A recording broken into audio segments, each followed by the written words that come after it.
Hello అండి, good morning, happy Sunday అండి అందరికీ. ఈరోజు నేను మీకు కేఎఫ్సి స్టైల్లో చికెన్ ప్రిపేర్ చేసి చూపిస్తానండి. దానికోసం నేను ఉప్పు, కారం, పసుపు వేసి చికెన్ వేసి పెట్టుకున్నానండి కలిపేసి. ఇప్పుడు ఇందులో అల్లం పౌడర్ వేస్తున్నానండి. ఇది సూపర్ మార్కెట్స్లో దొరుకుతుందండి. లేని వాళ్ళు అల్లం వెల్లుల్లి పేస్ట్ అయినా వాడచ్చు. అల్లం పొడి తర్వాత మిరియాల పొడి వేసానండి 1 స్పూను.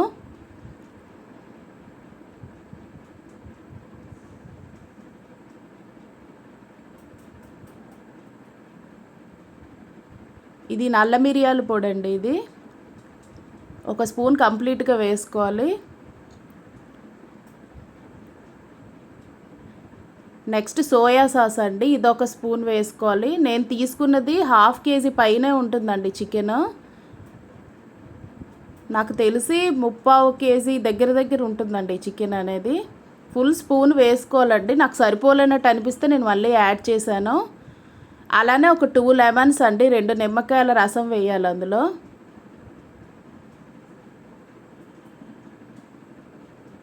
ఇది ఒక ఉల్లిపాయ, ఒక వెల్లుల్లిపాయ కలిపి మిక్సీ చేసి దాన్ని స్ట్రెయినర్లో వడగట్టుకునే దానిలో వడకట్టితే వచ్చిన వాటర్ అండి ఇది. యాక్చువల్లీ గార్లిక్ పౌడర్ వాడుతారు, అది మన దగ్గర అందుబాటులో లేదు కాబట్టి నేను ఇలా వేశాను. ఇందాక నాకు అల్లం పొడి వేసాను కదండి, అది సరిపోలేనట్టు అనిపించింది, అందుకు మళ్ళీ వేస్తున్నాను. 1 ఫుల్ స్పూన్ అల్లం పొడి అండి, 1 ఫుల్ స్పూన్ మిరియాలు, 1 ఫుల్ స్పూను సోయా సాస్ వేయాలండి. గుర్తుంచుకోండి మెజర్మెంట్స్. ఇది 3/4 కేజీ చికెన్ అండి. నియర్లీ 3/4 కేజీ ఉంటుందండి అప్రాక్స్గా, అంత ఎగ్జాక్ట్గా చెప్పలేం కానీ నియర్లీ 3/4 కేజీ ఉంటుందండి. ఇది బాగా మిక్స్ చేయాలండి. ఇది ఈవినింగ్ రెసిపీ చేయాలనుకుంటే మార్నింగ్ మ్యారినేట్ చేయాలి.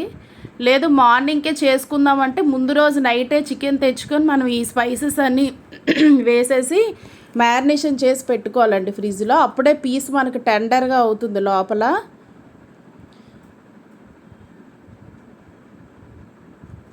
ఇది నేను మార్నింగే మ్యారినేట్ చేసి వదిలేసానండి ఈవినింగ్ కోసం. ఇది ఫ్రిడ్జ్లో పెట్టుకున్నాను మార్నింగ్.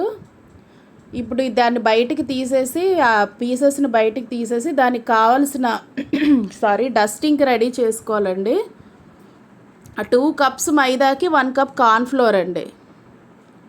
నాకు ఈ గిన్నెతో సరిపోద్ది కాబట్టి నా దగ్గర ఉన్న చికెన్కి నేను ఇలా వేసానండి. మీరు మీ క్వాంటిటీని బట్టి అడ్జస్ట్ చేసుకోండి. 2 కప్స్ మైదాకి 1 కప్ కార్న్ఫ్లోర్ అండి, ఖచ్చితంగా వేయాలి కార్న్ఫ్లోర్ అనేది. అందులోనే టేస్ట్కి సరిపోయే కారం, ఉప్పు వేయాలి.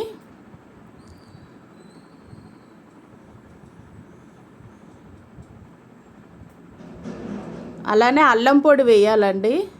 అల్లం పొడి ఇందాక ప్రొసీజర్లోనే ఉల్లిపాయ, వెల్లుల్లి కలిపిన వాటర్ కూడా వేయాలండి, అది క్లిప్ ఎక్కడో మిస్ అయ్యింది. నెక్స్ట్ మిరియాల పొడి వేసి మంచిగా మిక్స్ చేసి ఆ పీసెస్కి ఈ విధంగా డస్టింగ్ చేయాలండి. ఆ పిండి అనేది పై లేయర్స్ రావడానికి గట్టిగా ప్రెస్ చేస్తూ మనం దాన్ని డస్టింగ్ చేయాలండి. ఇప్పుడు దాన్ని ఇమీడియట్గా, ఇది చల్లటి వాటర్ అండి, ఫ్రిడ్జ్లో బాగా కూల్ అయిన వాటర్ ఇది రెడీగా పెట్టుకోవాలి. పెట్టుకొని ఆ పీస్ని ఒక్కసారి ఒక 1/2 మినిట్ అండి అలా ముంచేసి బయటికి తీయాలి. ఆ పీస్ని తీసి మళ్ళీ వెంటనే అదే డస్టింగ్ పౌడర్లో వేసి ఇంకొక కోటింగ్ ఇవ్వాలండి దానికి. ఇప్పుడు నేను చూపిస్తున్న విధంగా, వీడియోలో చూపిస్తున్న విధంగా.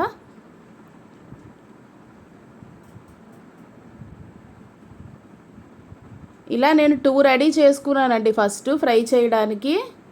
ఈ 2 ఫ్రై చేసుకొని వద్దామండి. ఫస్ట్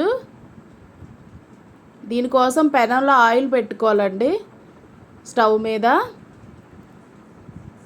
ఇది నేను చిన్న పెనం తీసుకున్నానండి, ఎందుకంటే డీప్ ఫ్రై చేస్తుంటే ఆయిల్ చాలా వరకు వేస్ట్ అవుతుందండి మనకి. ఇది చిన్న టిప్ అండి, నేను చెప్తున్న టిప్ అనుకోండి. చిన్న సైజు ఉన్న పెనాలు అయితే మనకి ఆయిల్ తక్కువ వేస్తే సరిపోతుందండి, అది మునిగి బాగా వేగుతుంది అన్నమాట పీస్ అనేది. ఫస్ట్ ఈ 2 నేను వేసి చూపిస్తానండి మీకు ఎలా ఫ్రై అయ్యాయి అనేది. అదిగోండి అలా స్లోగా సిమ్లోనే కుక్ చేయాలండి, హైలో ఎలాంటి పొజిషన్లో పెట్టకూడదండి, హైలో అసలు. ఇదిగోండి ఫైనల్గా ఇలా రెడీ అయ్యాయండి కేఎఫ్సి పీసెస్ అనేవి. పీస్ అనేది చాలా మెత్తగా ఉడికిందండి, చాలా బాగా వచ్చింది అసలు రెసిపీ అనేది. ఈ మిగిలిన పీసెస్ని కూడా నేను ఇలానే ఫ్రై చేసుకున్నానండి. చూసారు కదా, ఆ టెక్స్చర్ కానీ ఆ కన్సిస్టెన్సీ కానీ ఎగ్జాక్ట్ మనకి కేఎఫ్సీలానే వచ్చిందండి. ఫైనల్గా ఇలా రెడీ అయ్యిందండి కేఎఫ్సీ అనేది. ఈరోజు సండే కాబట్టి మీరు కూడా ట్రై చేసి నాకు కామెంట్ చేయండి ఫ్రెండ్స్. Bye bye.